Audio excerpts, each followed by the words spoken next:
జగన్మోహన్ రెడ్డి ఏ నోటుతో man made disaster అన్నాడు. నిజంగా man made డిజాస్టరే. అది జగన్ మేడ్ డిజాస్టర్ అనమాట. ఆ జగన్ మేడ్ డిజాస్టర్ ఎంత దరిద్రం అంటే, మామూలుగా జరిగిన డిజాస్టర్ అది వేరు. కావాలని ప్రకాశం బ్యారేజ్ నే కోలగొట్టేద్దామని చెప్పేసి, డ్యామేజ్ చేద్దామని చెప్పి వాళ్ళు ఆ 3 బోట్లు కూడా 5 బోట్లు కొట్టుకుని రావటం, ఒక బోటు మునిగిపోవటం, ఒక బోటు గల్లంతవటం. ఆ మిగతా 3 బోట్లు కూడా ఒక్కొక్కటి వెయిట్ కూడా చూసుకుంటే 30 టన్స్ నుంచి 40 టన్స్ వరకు ఉంటుంది. అంటే అటువంటి వెయిట్ ఉన్నది మనకి స్ట్రైట్ అవే పిల్లర్ కి కనుక ఎక్కడైనా కొట్టుంటే కనుక మనకు చాలా డ్యామేజ్ అయ్యింది. అది కంప్లీట్ గా వైఎస్ఆర్సీపీ రంగులు వేసుకుని ఉన్నది. వైఎస్ఆర్సీపీ రంగులు వేసుకుంటే మనం ఎలాగ మీరు చేయొచ్చు మేడం అనవచ్చు. వైఎస్ఆర్సీపీ రంగులు ఎందుకు వేసుకున్నారంటే, ఇంతకు ముందు గవర్నమెంట్ లో వైఎస్ఆర్సీపీ రంగులు ఎక్కడైనా ఉంటే అది పేటెంట్ రైట్ అనమాట, ఏ ఆదో పని చేయడానికైనా. సో వాళ్ళందరూ ఆ బోట్లోని ఇసుక వ్యాపారం చేసేవారు, ఉత్తరాయణపాను రేవు వైపు. అక్కడ నుంచి ఇక్కడ తీసుకొచ్చి వాళ్ళందరూ కూడా ఇలాంటి డ్యామేజ్ చేయడానికి చూసారు. కానీ ఒకటి ప్రజలందరూ గమనించుకోవాలి, ప్రజల ప్రాణాలని కూడా లెక్క చేయకుండా, ప్రజలు పోతే ప్రాణాలు పోతే పోనీలే అని చెప్పి కావాలని గవర్నమెంట్ మీద బురద చల్లడానికి ప్రయత్నం చేసిన Jaganmohan Reddy and co batch ని మాత్రం ఏం చేయాలన్నది ప్రజలే ఆలోచించుకోవాల్సిన అవసరం ఉంది.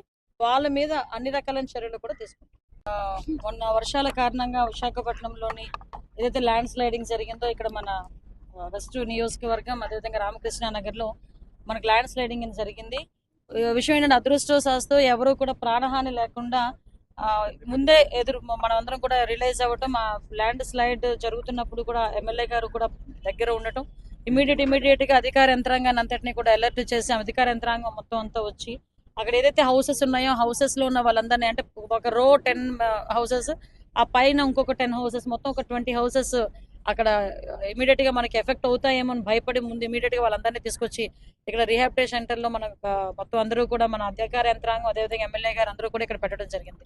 అయితే ఇందాక మన ఎమ్మెల్యే గారు చెప్పినట్టుగా విశాఖపట్నం ఎంత బ్యూటిఫుల్ సిటీగా ఉంటుందో, అదేవిధంగా ఇక్కడ కొండవాళ్ళు ప్రాంతాల్లో ఎక్కువ మంది నివాసం ఏర్పాటు చేసుకోవడం అనేది నాకు తెలిసి స్టేట్ లెవెల్లోని వైజాగ్ లో ఉన్నంత ఎక్కువ కొండవాళ్ళ ప్రాంతాల్లో ఇంకెక్కడ ఉండరేమో.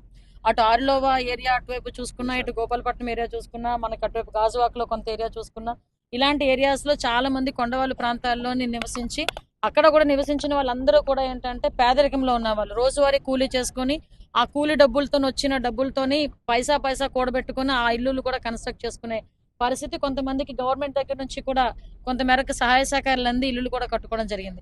ఈ రోజు నేను ఇక్కడికి వచ్చిన తర్వాత వాళ్ళందరూ పరిస్థితి ఎలా ఉందంటే, వాళ్ళ ఇంట్లోకి వెళ్ళాలా, మళ్ళా వెళ్ళగలమా, ఇంట్లోకి వెళ్ళి మేము అందులో జీవనం కొనసాగించగలమా అన్న ఒక భ్రమలోని, నిజంగా ఒక దయనీయమైన పరిస్థితిలో వాళ్ళందరూ కూడా ఉండటం నిజంగా చాలా బాధ అనిపించింది. వాళ్ళందరికీ కూడా కంపల్సరీగా ఒక శాశ్వత పరిష్కారం అన్నది ఇవ్వాలి.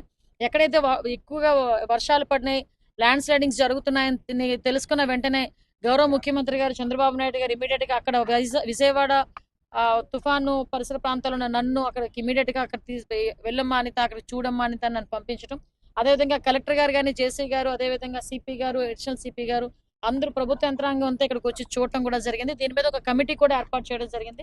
R&B డిపార్ట్మెంట్ అదేవిధంగా ఆంధ్ర యూనివర్సిటీలో ఒక టెక్నికల్ డిపార్ట్మెంట్ నుంచి ఒక రిటైర్డ్ పర్సన్ ని, అదేవిధంగా అన్ని జీవీఎంసీ వాళ్ళు, అదేవిధంగా మనకి రెవెన్యూ డిపార్ట్మెంట్ వాళ్ళు అందరూ కలిసి ఒక కమిటీ ఏర్పాటు చేసుకోవడం జరిగింది. ఆ కమిటీ రిపోర్ట్ రేపు ఈవినింగ్ వస్తుంది. రేపు ఈవినింగ్ కమిటీ రిపోర్ట్ వచ్చిన తర్వాత సాయిల్ టెస్ట్ కూడా జరిగిన తర్వాత ఫర్దర్ గా ఇబ్బంది లేదు అనుకుంటే ఏం చేయాలి, ఫర్దర్ గా ఇబ్బంది ఉంది అనుకుంటే ఎలాగా మనం వేఅవుట్ చూడాలి, ఈ రెండు కూడా అధికారులతో అదేవిధంగా ఎమ్మెల్యే గారితో చర్చించి ఇక్కడున్న వీళ్ళందరికీ కూడా ఒక శాశ్వత పరిష్కారం తీసుకునే దిశగా గవర్నమెంట్ ముందుకు వెళ్తుంది. అదేవిధంగా ఇప్పుడు ఈ విపత్తుల శాఖలో కూడా కంపల్సరీగా ఏదైతే ఈ ప్రాబ్లమ్స్ ఏదైతే ఉన్నాయో, కొండవాళ్ళ ప్రాంతాల్లో ఏదైతే ప్రాబ్లమ్స్ జరుగుతాయో, ఎందుకంటే ఈ డ్రైనేజ్ సిస్టమ్ సరిగా లేకపోయినా ఏమి ఇబ్బంది వచ్చినా అక్కడ మట్టి కొంచెం ఈ వాటర్ తో పాటు బయటకు వచ్చి కొంచెం సాయిల్ కూడా లూజ్ సాయిల్ అయ్యి ఇబ్బందులు ఎదుర్కొంటున్నాం.